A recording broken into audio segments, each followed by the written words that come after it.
Yemen's Iran-aligned Houthi group used drones to attack two major Saudi Arabian oil installations, including the world's largest oil processing facility.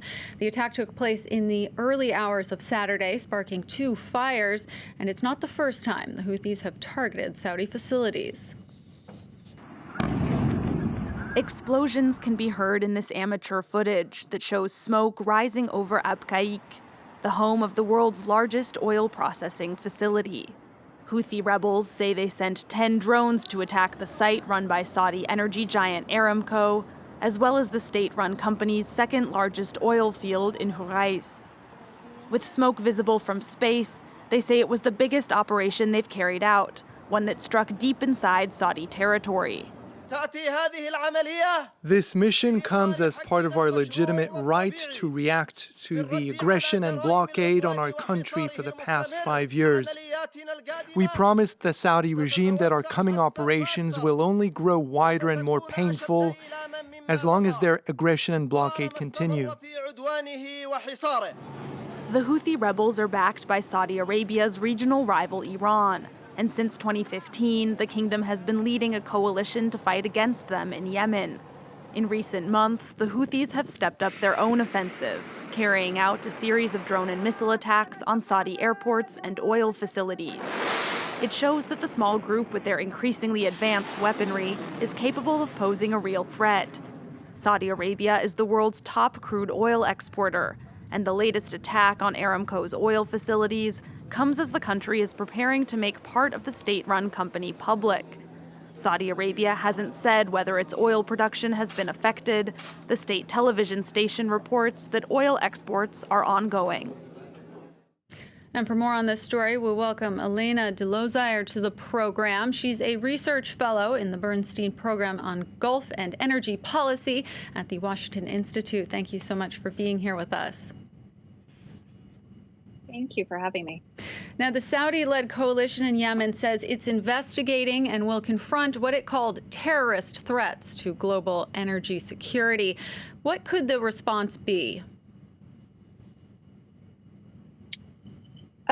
So I think that there's a range of responses that are possible, but it will depend on the facts that come out. So at the moment, we don't have a lot of information. We know there was some kind of attack. We know that the Houthis claimed it. In the past, the Houthis have claimed attacks that came from Iraq. So we need to find out, first of all, where the attack came from. And then, also what the level of damage is. So there's still a lot of information we don't actually know yet.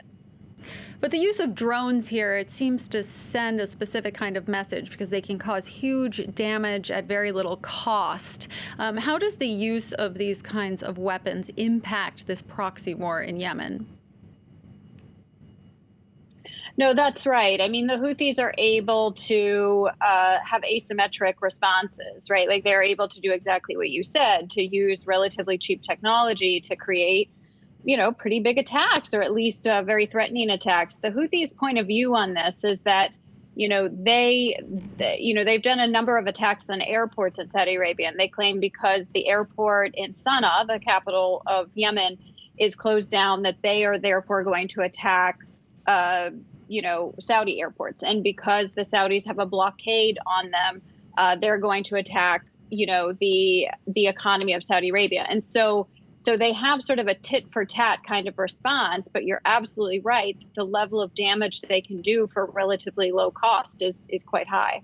And do we have any idea where they're getting these drones? I mean, it seems pretty scary that drones like this could be weaponized by maybe anybody.